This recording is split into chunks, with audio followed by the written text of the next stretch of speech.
기쁘게 살아야 됩니다. 우리는 주님 때문에 기쁘고 주님은 나의 기뻐하는 모습을 통해서 영광을 또한 받으시는 거예요.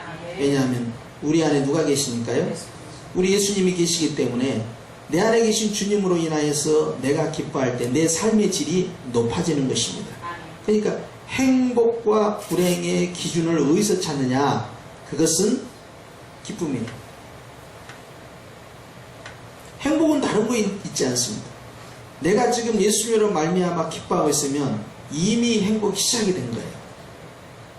행복의 중심에는 항상 기쁨이 있어요.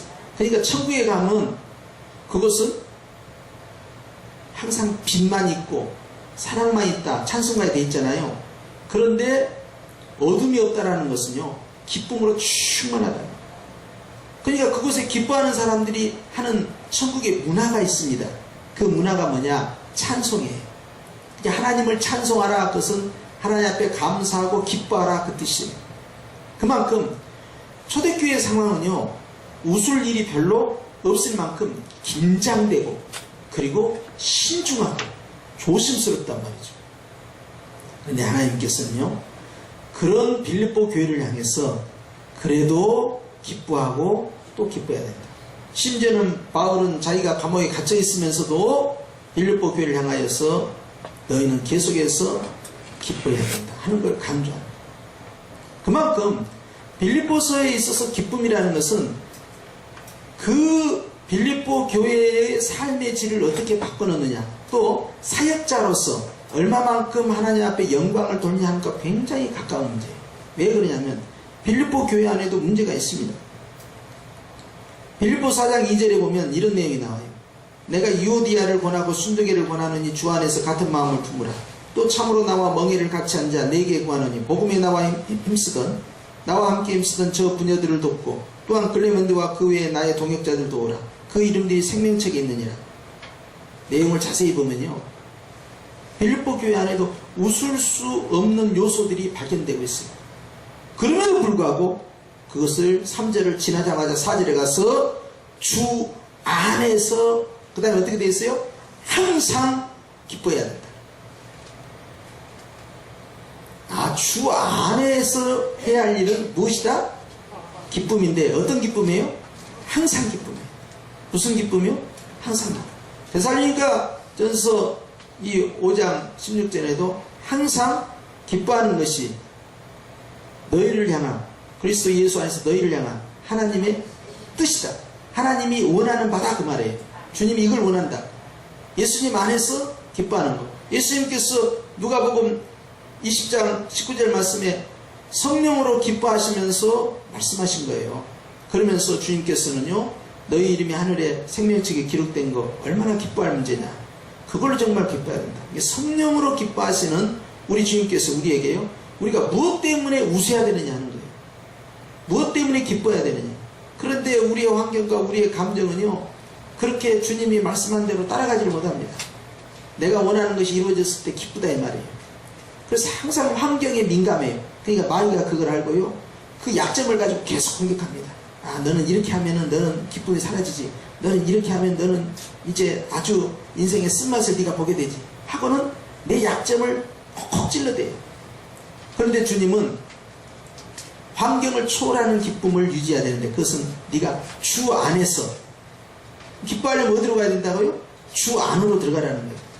너의 생각이 주 안으로, 너의 마음이 주의 안으로, 너의 삶이 주의 안으로, 너의 목표가 주의 안으로, 주의 안에 들어가서 그 안에서 계속해서 기쁨의 기름 부음이 시작되는데요, 희락의 면류관을 쓰고 말입니다. 계속해서 기쁨을 유지하는 것, 이것이 성령 충만한 삶이고, 이것이 교회 안에서의 갈등도 극복하고 교회를 핍박하고 있는 주변에 있는 많은 환경적 요소들을 네가 극복해낼 수 있는 것이다.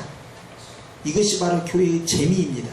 그러니까 사도행전 2장부터요 4장까지 보면요, 초대교회의 모습이 나오는데, 초대교회는요 성령으로 충만하다 보니까 늘 주님을 찬미하고 즐거움 가운데 하나님의 말씀을 받고, 어떻게 받아요? 즐거움으로 받아야 돼요. 그리고 즐거움 가운데 떡을 떼면서 가정에 모이기를 힘썼다 이 말이에요. 늘 재미가 있어요. 교회를 가면 재미가 있어요. 재미있는 교회야. 야, 나는 우리 집에 가고 싶어. 난 집에 가면 너무너무 재밌어. 우리 가족들하고 같이 말하고, 또 식사하고, 같이 TV도 보고, 같이 생활하고 하는 것이 너무 좋아. 나 집에 갈래. 그러면 다른 데로 돌지 않죠. 그런데 집에 가는 게 싫어. 왜? 재미가 없어. 반찬도 맛이 없고, 대화도 재미도 없고, 가봐야 뭐가 있어야 가죠. 재미가 없어. 그러면 교회도 마찬가지예요. 교회도요, 물론 경건도 해야 돼요. 그리고 진중할 때는 진중해야 돼요. 그러나 교회에 오면 재미가 있어야 돼요. 재미가 없으면 누가 교회에 올려보겠습니까? 야, 교회 가면 재밌더라. 찬양할 때 재밌고, 기도할 때 재밌고, 말씀 들을 때 재밌고, 예배 때 재밌고, 같이 식사할 때 재밌고, 같이 차 마실 때 재밌고, 사람들 만나면 재밌고, 그게 행복이거든요. 행복해지기 위해서 나는 가겠다. 그런데 그걸 하기 위해서 바울이 빌립보 교회에게 바로 계속해서 기뻐해야 되는데, 그것은 오직 주님 안에서만 가능하다는 거예요. 그러니까 내 마음과 내 생각과 내 신념과 내 계획과 내 감정을 사로잡아서 예수님 안으로 푹 집어넣는 거예요.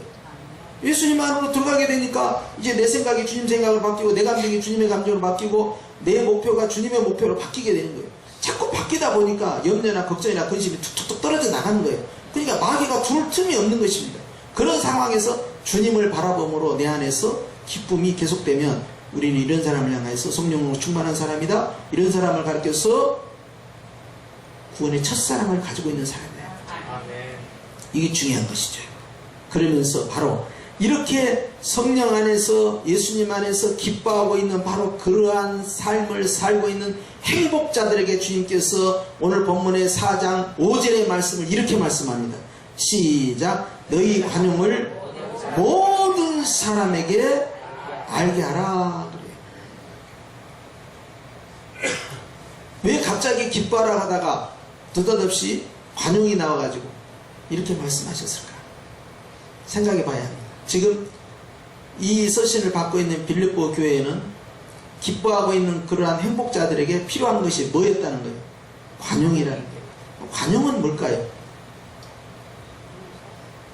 관용은요, 다른 사람을, 나와 충돌이 나는 다른 어떠한 대상을 받아들이는 것입니다. 너그럽게. 바울은요, 이 빌립보 서신을 통해서 굉장히 인간관계를 강조합니다. 하나님과의 대신관계뿐만 아니라 대인관계, 특히 교회 공동체 관계를 굉장히 강조하는데요. 2장 1절에 가면요, 굉장히 파격적인 말씀을 해버려요. 2장 1절부터 한번 볼까요? 시작. 그러므로 그리스도 안에 무슨 권면이나 사랑의 무슨 위로나 성령의 무슨 교제나 긍휼이나 자비가 있거든 무엇을 하여? 마음을 같이하여 같은 사랑을 가지고 무엇을 합하여? 뜻을 합하며 한 마음을 품어 아무 일이든지 다툼이나 허용을 하지 말고 오직 겸손한 마음으로 각각 누구보다 자기보다 남을 낮게 여기고 각각 자기 일을 돌아볼 뿐더러 또한 각각 다른 사람들의 일을 돌아보아 나의 무엇을? 기쁨을 충만케 하라. 그 다음에 가서 너희 안에 이 마음을 품으라. 이렇게 들어가는 거예요. 자, 지금 너희 안에 이 마음을 품으라 그러면 다 하나님과 나와의 1대1 관계, 대신 관계를 이야기하는 줄 알았는데 출발점은 어디서 시작됐어요? 나와 다른 사람과의 관계, 나와 공동체와의 관계, 나와 교회 구성원들과의 관계를 어떻게 할 것이냐를 먼저 다루는 거예요. 가족 공동체를 어떻게 내가 섬기고 어떻게 내 마음을 낮추고 남을 높일 것이냐 하는 거에 집중하고 있는 그 교회를 향하여서, 그런데 너희 안에 이 마음이 있어야 한다. 예수님의 마음이다. 이렇게 또 들어가는 거예요. 전부 하나님과의 관계를 다른 사람과의 관계에서 어떻게 적용할 것이냐를 계속 강조합니다. 그래서 의외로요, 이 빌립보서에는 사람과 사람과의 관계, 특히 교회의 공동체 생활을 어떻게 할 것이냐에 대해서 의외로 말씀을 많이 강조합니다. 유디와 순두개도 마찬가지예요. 교회의 중심에 서 있는 아주 중요한 사역자들이에요. 그럼에도 불구하고 주님께서는 바울을 통하여 이 두 사역자를 칭찬하시고 위로하시고 용기를 붙여주면서, 그런데 유디와야 순두개야 같은 마음을 품어야 한다 라고 하시면서 중요한 수식을 갖다 붙입니다. 주 안에서 같은 마음. 계속 주 안으로 갑니다. 유대아의 마음, 순두개의 마음을 주님 안으로 집어넣어버린 거예요. 그러면 이제 누구 마음만 생겨요? 주님의 마음만 생겨요. 너희 안에 이 마음을 품으라고. 그래서 예수의 마음이다. 예수의 마음으로 나를 체인지한다는 거예요. 예수님의 생각, 예수님의 감정, 예수님의 계획, 예수님의 목표, 예수님 안으로 내가 들어가고 예수님이 내 안에 들어오는 거죠. 이런 과정을 또 강조하는 거예요. 그러니까 같은 마음을 품는다는 것은 결코 쉬운 것이 아닙니다. 뜻이 같고 생각이 같을 수가 없죠. 일하다 보면 갈등이 일어나죠. 그럼에도 불구하고 네가 주님 안으로 들어간다면 주님 한 분 때문에 공통된 마음을 유지하게 된다. 이걸 가르쳐서 우리는 교회라고 불러요. 뭐라고요? 교회. 에클레시아라는 이 교회 공동체는요, 철저히 예수님의 마음으로 함께 어우러지는 곳인데요, 이것은 인 크라이스트입니다. 예수님 안으로 푹 들어가 있는 그러한 공동체를 교회라고 하는 거예요. 그렇기 때문에 오늘 주님께서 이 4장 5절 말씀에도 너희 관용을 모든 사람에게 알게 하기 위해서 선행되는 조건이 4절에 주 안에서 항상 기뻐하고 있어야 한다. 그러면 그러한 사람들은 다른 사람에 대해서 관용, 교회 공동체의 관용, 이것을 베풀 수 있다. 그러면서 이제 우리가 보기에는 말이죠, 크리스찬뿐만 아니라 넌 크리스찬까지, 안 믿는 사람까지 쫙 넓혔어요. 모든 사람이 너희를 봤을 때, 야, 저 사람은 마음이 넉넉하고 수용을 잘해주는구나, 넉넉하구나 라는 것을 느낄 수 있게끔 해줘야 한다. 왜 이게 가능하냐? 네가 주님 안에서 항상 기뻐하고 있다면, 네가 주님 안에서 같은 마음을 품고 있다면, 누구와? 주님과 같은 마음. 그렇다면 네가 다른 사람을 존중해 줄 수 있고, 남을 너보다 더 낮게 여길 수도 있고, 같은 마음으로 같은 뜻으로 같은 말을 하고 같은 행위를 할 수 있는 것이다. 우리가 기계가 아니기 때문에 성격이 다르고 우리의 삶이 다를 수밖에 없음에도 불구하고 주님께서는 동일한 마음과 생각을 가지고 나아갈 수 있다. 그것은 바로 예수님 때문이다 라는 걸 강조하는 거예요. 할렐루야. 그러면서 주님께서 그 뒤에 이렇게 말씀하십니다. 따라서 합시다. 주께서 가까우시니라.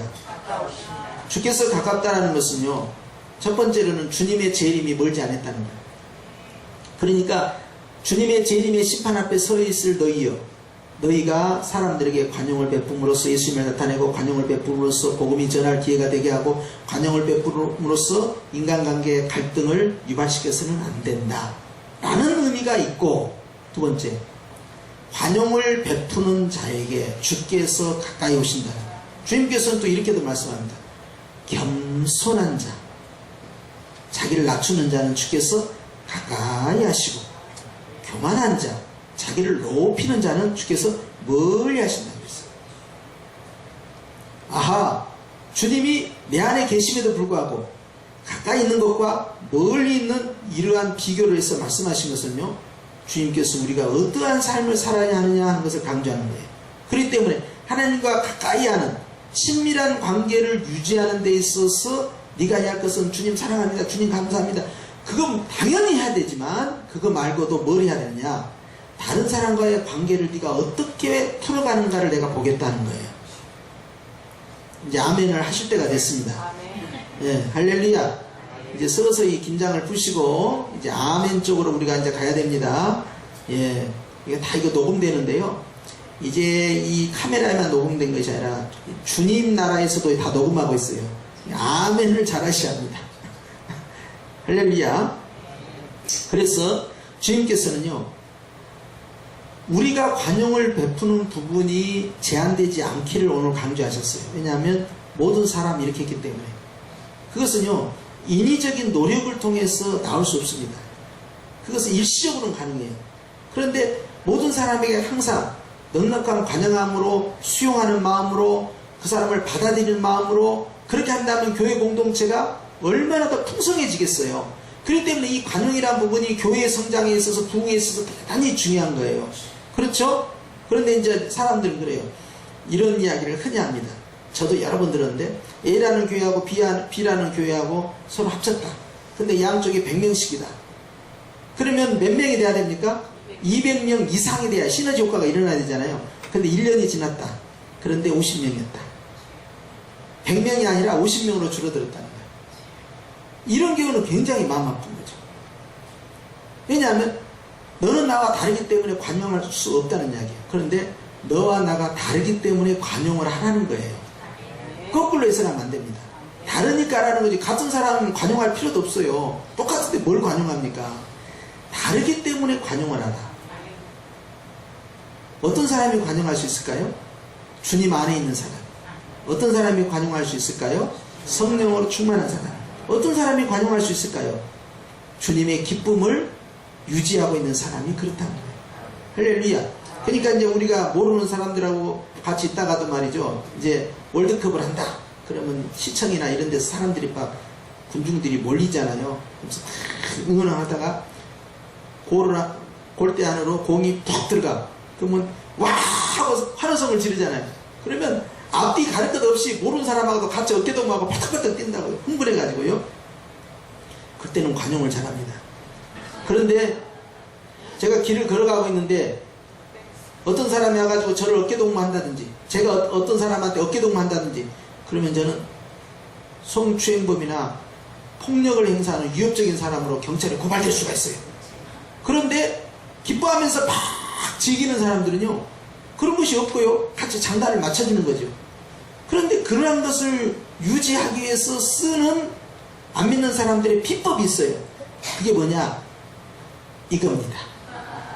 이걸 마시면요 긴장이 풀어지고 마음이 흐트러지고 해가지고 좋아가지고 같이 어울려요.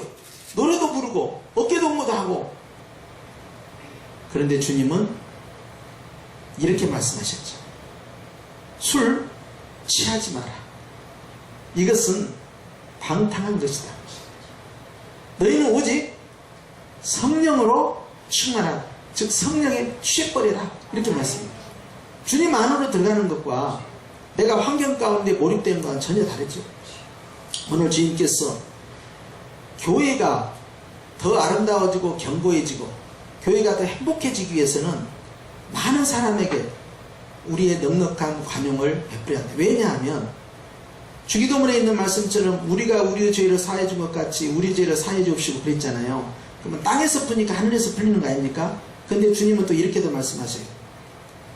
내가 너희에게 관용한 것처럼, 즉 내가 너희를 용서한 것처럼 너희도 서로 용서하고 내가 너희를 사랑한 것처럼 너희도 서로 사랑해야 한다. 이것이 새 계명이다. 너희가 이 계명을 지켜 행하면 사람들은 너희를 가리켜서 예수의 제자다라고 말할 것이다. 여기에 중요합니다.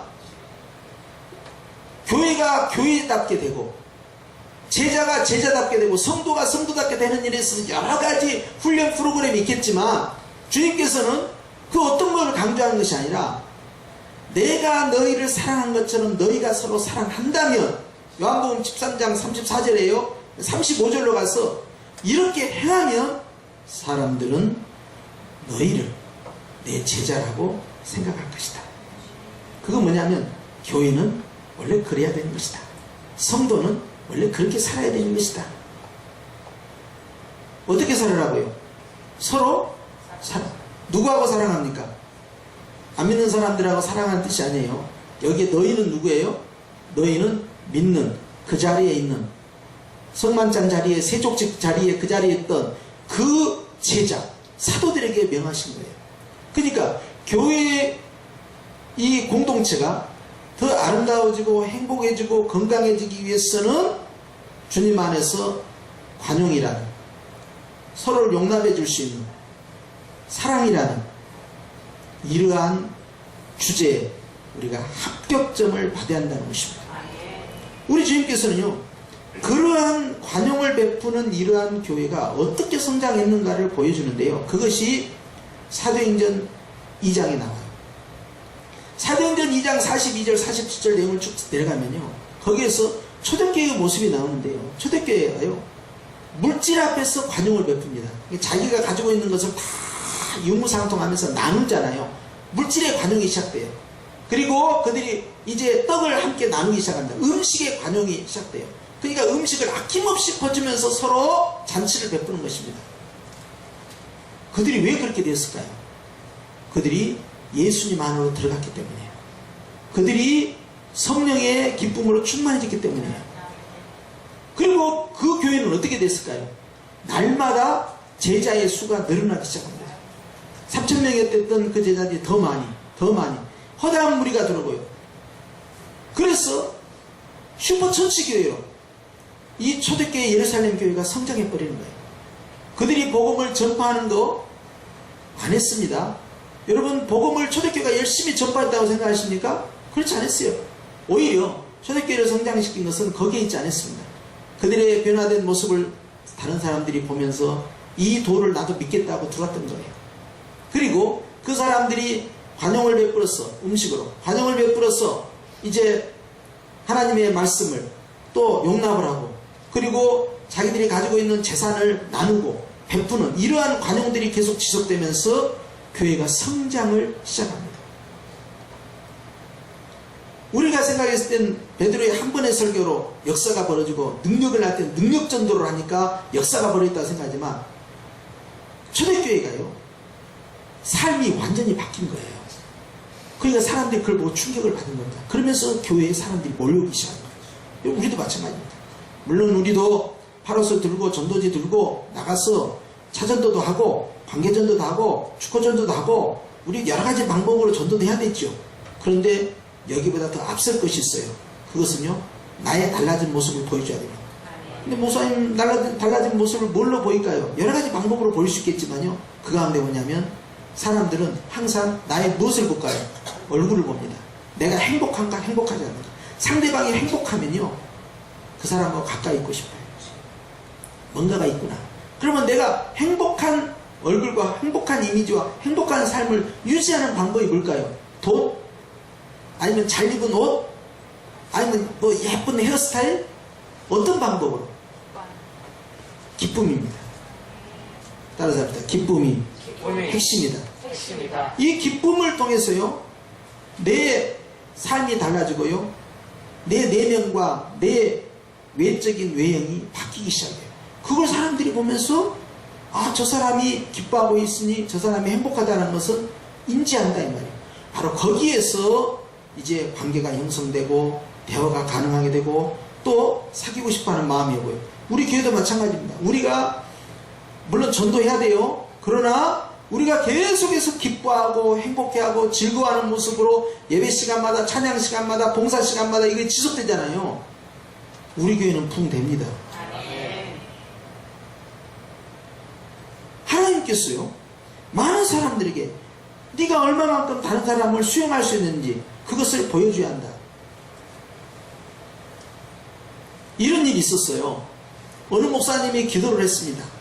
기도를 했는데, 아이, 교회를 개척하고 나서 주님, 이제 우리 교회 성도들 많이 보내주시고요, 이왕이면 큰 물고기, 어떤 물고기? 큰 물고기, 하여튼 어디서 들을 것이 있어가지고, 큰 물고기가 뭔지 나도 잘 모르겠어. 아무튼 좀 능력 있는 큰 물고기 좀 보내주시고, 그렇게 해서 교회가 단번에 쓰게 해주세요. 막 기도를 했어요.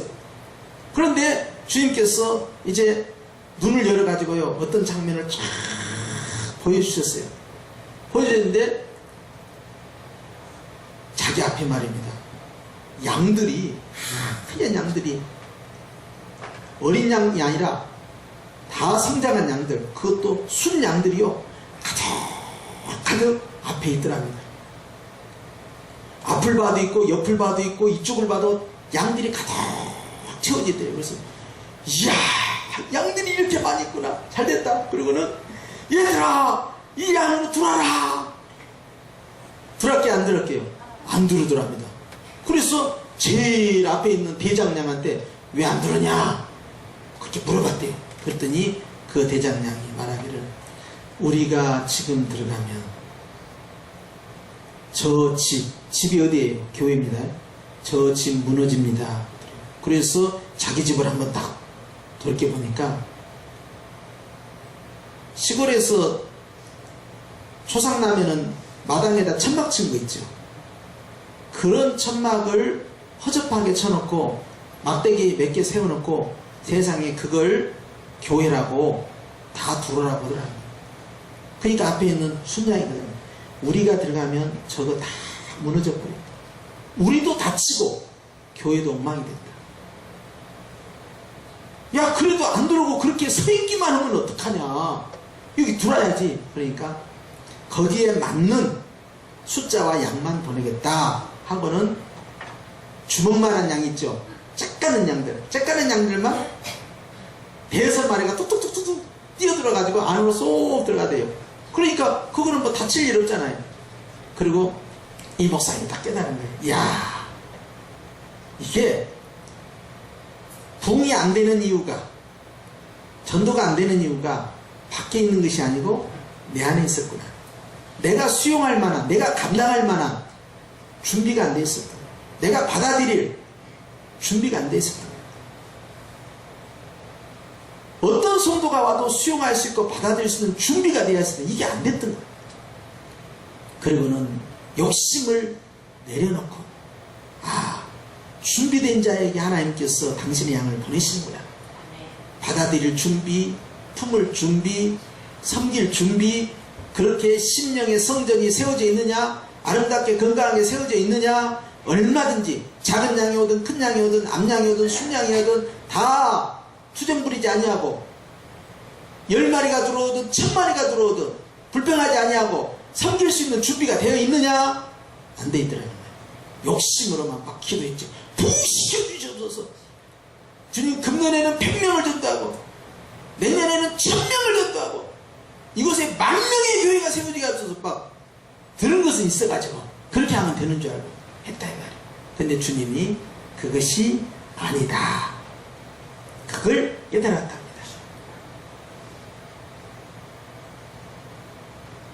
문제는 뭡니까? 주님은요, 준비만 되어 있으면 보내주려고 대기시키고 있더라고요.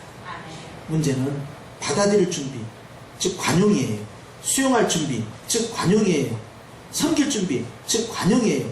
모든 사람을 그렇게 할 수 있겠냐는 거예요. 가난한 자, 부유한 자, 건강한 자, 병약한 자, 나이 든 자, 아니면 연소한 자, 또는 오늘날 같이 다문화 사회는 내국인이냐 외국인이냐, 유명한 자냐 무명한 자냐, 11조를 많이 한 사람이냐 11조를 못할 만큼 아주 가난한 사람이냐, 구분 없이 네가 모든 사람을 수용할 준비가 되어 있느냐. 이것이 에클레시아 교회라.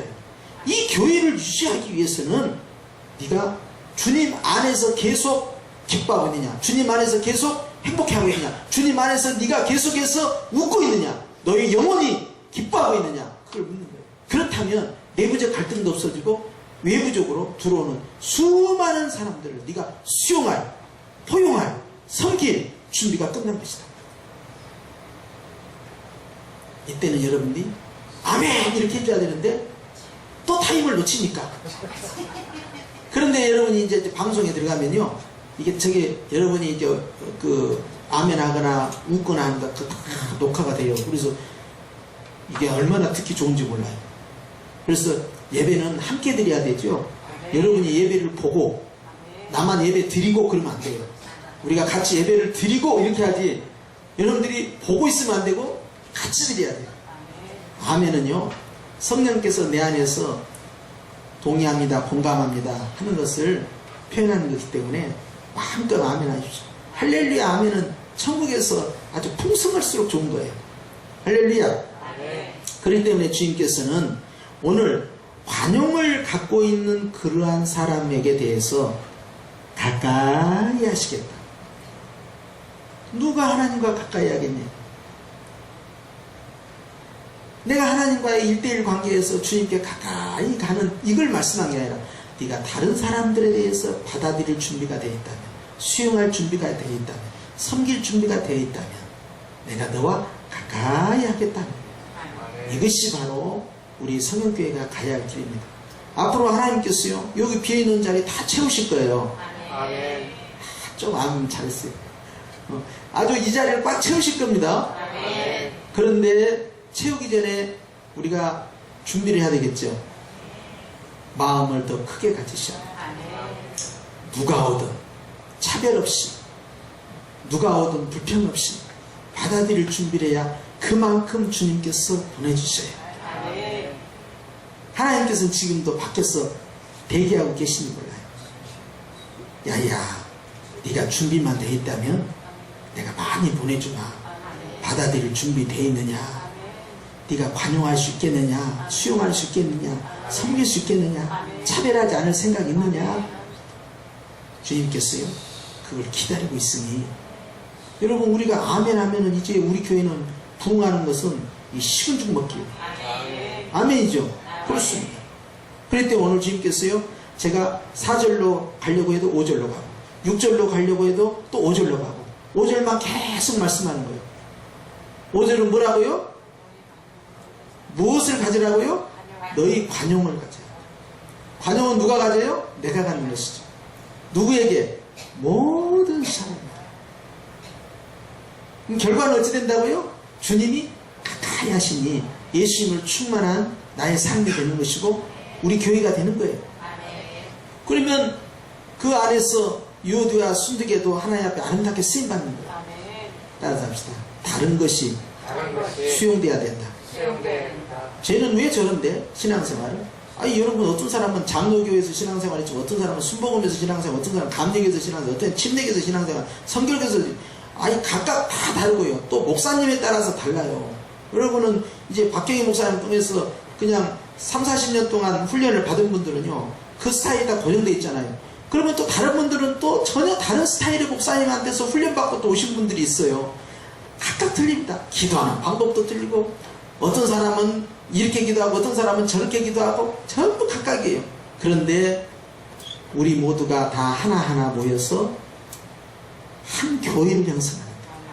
관용이라는 준비된 교회는요, 주님께서 기뻐하셔서 그 교회를 들어 쓰셔서 하나님께서 영광 받으시겠다는 거예요.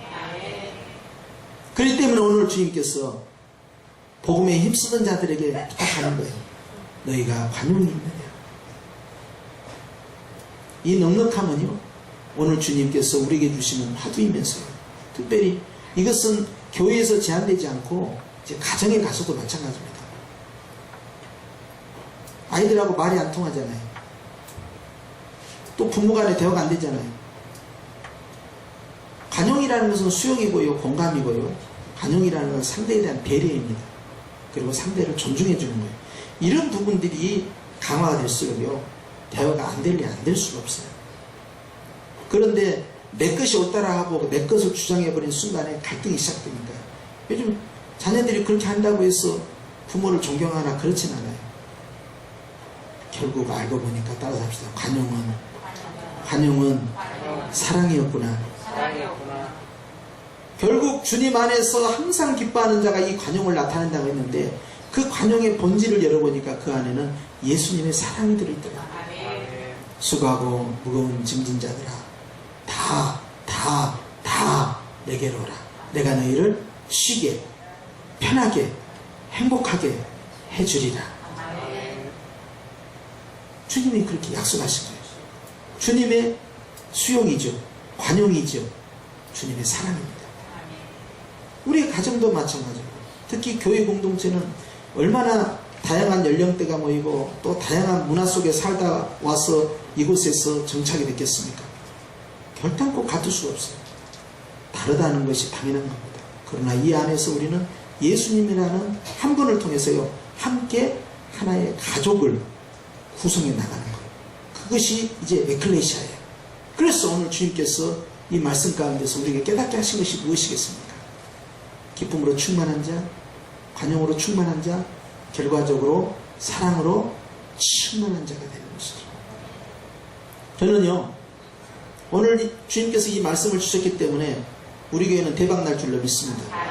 주님이 이 말씀을 주셨기 때문에 이제 우리 교회가 확 열리는 거예요. 열려요. 그래서 이제 어느 교회를 가도 저 교회가 나를 받아줄까 안 받아줄까 고민하는 사람들은 다 어디로 가야 돼요? 성형교회로 가야 돼요. 내가 어디 가서 빠르게 정착할 수 있을까? 내 괜히 과거나 캐대고 말이야, 뭐 스펙이나 캐대고, 돈이 있나 없나 그런 거나 물어보고 해갖고 나를 무시하고 헌금 못한다고 나를 깔고 그러면 어떻게 할까? 그런 걱정하는 사람들이 어디로 가야 돼요? 성형교회로 가야 돼요. 성형교회 오면 무조건 편해. 성령교회 오면은 무조건 그냥 재미있어. 성령교회 오면은 그냥 사랑이 넘쳐가지고 관심도 많이 받고 서로 축복도 많이 해주고, 그리고 뭐 좀 다른 사람보다 뭐 잘나고 못나고 그런 차별하지 아니하고요. 다 품 안아줘. 어디가? 성령교회가. 여러분 그 교회 아세요? 아, 그럼 그런 교회가 바로 우리 교회예요. 그러니까 오픈마인드 해야 됩니다. 그래서 수용을 하는 것이죠. 왜냐하면 주님이 그것을 원하고 계시고 그러한 공동체 가운데 주님께서 가까이 하시기 때문에 그래요. 예수님을 사랑하는 성도 여러분, 우리는 이제 이 말씀을 붙잡고 하나님께서 우리에게 무엇을 원하신가를 찾고 교회를 아름답게 만들고 가정을 아름답게 만들고 우리의 삶을 아름답게 만들어가는 거예요. 그러니 다르다고 해서 화내지 마시고 다르다고 해서 힘들어하지 마시고, 틀려도 나와는 다른 삶을 가지고 다른 문화 속에서 살다가 들어와도 우리는 다 주 안에서 하나입니다. 그곳에 주님이 계시기 때문에 그래요. 할렐루야. 이런 말씀을 붙잡고 이제 승리하실 축원합니다. 기도하십시다.